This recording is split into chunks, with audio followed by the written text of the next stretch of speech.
કે આ જીવાત્મા અનાદિકાળનો છે અને કેટલાય એના ઉપર કાટ લાગી ગયા છે. દર્શન લીધું છે કે જે લોઢાની મોટી 100 મણની આમ લોઢાની પ્લેટ હોય, ગરમ કરી હોય અને એને ઠારવી હોય તો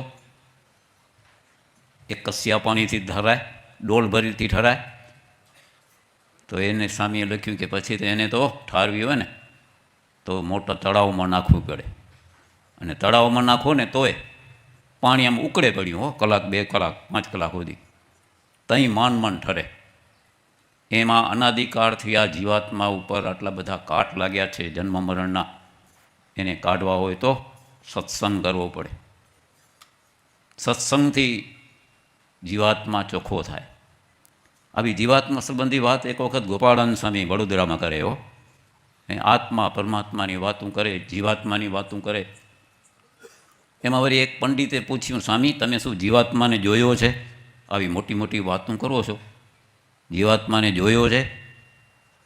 ગોપાળાનંદ સ્વામી કે તને જોવો છે? એ કે હા જોવો છે. એ ગોપાળાનંદ સ્વામી જેવા સમર્થ ક્ષણ અક્ષરધામ એ સભામાં બેઠા બેઠા પોતાની હથેળીમાં આમ જીવાત્મા બતાવ્યો હો. કેવો પારા જેવો જીવાત્મા, તેજસ્વી. ઓલે આ તો પંડિત તો જોઈ રહ્યા, આને કાંઈ પૂછાય એવું નથી. આ તો મહાસમર્થ છે. આ આત્મારૂપ છે, આ દેહરૂપ નથી. આપણે બધા દેહરૂપ આત્માની સાથે ને જીવાત્માની સાથે બધા એકમેક થઈ જાય ને એટલે દેહરૂપ થઈને ભજન કરીએ તો એ ભજન છે એ સફળ ઓછું થાય હો. હે શ્રીજી મહારાજે વચનામતમાં લખ્યું કે આવું આત્મા અને પરમાત્મા સંબંધી જ્ઞાન, એ જ્ઞાન જો આત્માનું જ્ઞાન થઈ ગયું હોય ને તો આપણે દેહને સુખ દુઃખ ન લાગે. અને આવું આ જ્ઞાન છે એ ક્યાંથી મળે?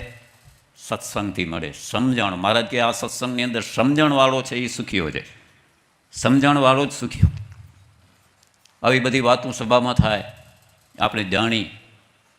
અમદાવાદના નથુ ભટ્ટ હતા. નથુ ભટ્ટ આવા સભાની અંદર બેસે, રોજ સત્સંગ કરે, ભજન કરે, પણ પોતા ઉપર આવ્યું ને ત્યારે એની સમજણ ચૂથાઈ ગઈ હો. એના પત્ની ધામમાં હાલ ગયા, મહારાજ તેડી ગયા એ ખબર. પત્નીએ કહ્યું કે હું મહારાજની સાથે ધામમાં જાઉં છું, મહારાજ તેડવા આવ્યા છે. ધામમાં ગયા, પણ પછી એ નથુ ભટ્ટની સમજણ છે ને એ હાલી ગઈ હો. રોયા કરે, થોડીક વાર થાય ને સંભારે યાદ કરે ભરી ને રોવે પાછા. આંસુ છુકાય નહીં હો. બહુ શોખ થયો, ખાવાનું બંધ કરી દીધું. અઠવાડિયું થઈ ગયું, અઠવાડિયાનો ઉપવાસ થઈ ગયા. વળી થોડીક વાર થાય ને રોયા કરે, વળી પત્ની યાદ આવી જાય. હરિભક્તોએ વિચાર કર્યો કે આ તો એ કે હવે અઠવાડિયું સુધી ખાધું નથી અને આટલો સત્સંગ કર્યો ને સમજણ ક્યાં ગઈ બધી આ? અને પાછા મહારાજના ધામમાં ગયા, એનો તો આનંદ આવવો જોઈએ. પછી તો હરિભક્તો વિચાર કર્યો કે મહારાજની પાસે લઈ જાય. મહારાજ જેતલપુરમાં હતા, જેતલપુરમાં તેડી આવ્યા, સભામાં બેઠા, મહારાજને પગે લાગીને સભામાં બેઠા. બાજુમાં કાઠીઓ બેઠા હતા. વળી થોડીક વાર થાય ને સભામાં બેઠા બેઠા વળી પાછું યાદ કરે, વળી રોયા કરે. ત્યાં તો ગામના બાઈ આવ્યા હો, રૂડબાઈ, નવા પરણેલા.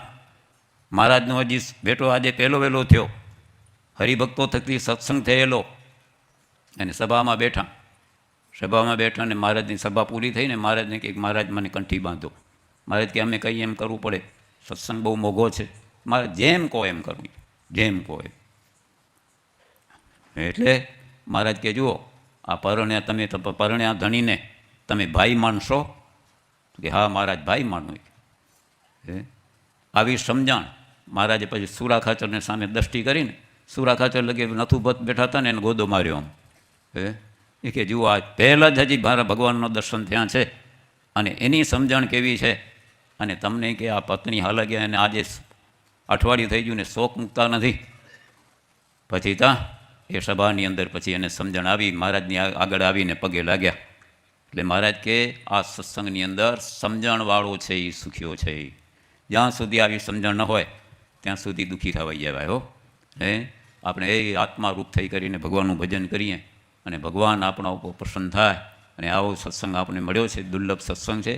અને કંઈક જીવાત્મા માટે આ કાટ જન્મ મરણા ચડી ગયા છે ને, એને કાઢતા કાઢતા તો ઘણા દિવસ લાગે, પણ આ સ્વામિનારાયણ ભગવાન આપણા ઈષ્ટદેવ, એનો એવો પ્રતાપ છે, સત્સંગનો એવો પ્રતાપ છે કે ગમે એવો જીવાત્મા હોય ને, ગમે એવો પાપી હોય, એ પાપીને પણ મહારાજે પુણ્યશાળી બનાવી દીધા, નમસ્કાર કરવા યોગ્ય, દર્શન કરવા યોગ્ય બનાવી દીધા છે. એવો આ સત્સંગ, એ સત્સંગનો આપણે મહિમા સમજી, સંતો ભક્તોનો મહિમા સમજી, અરસપરસ એકબીજામાં પ્રેમ ભાવ ભક્તિભાવ રાખીને આપણા જીવાત્મા માટે આપણે આ કરવું છે એમ માની કરીને. બાકી તો ખાલી મહારાજ કે ચાલો સત્સંગ, અક્ષરજીવનદાસ સ્વામી લખ્યું કે ચાલો કાલ સત્સંગમાં આવે અને સભામાં બેસે, પણ વૃત્તિઓ જ્યાં ત્યાં ફરતી હોય તો જીવાત્મા એને જેમ છે એમ સમજાતું નથી.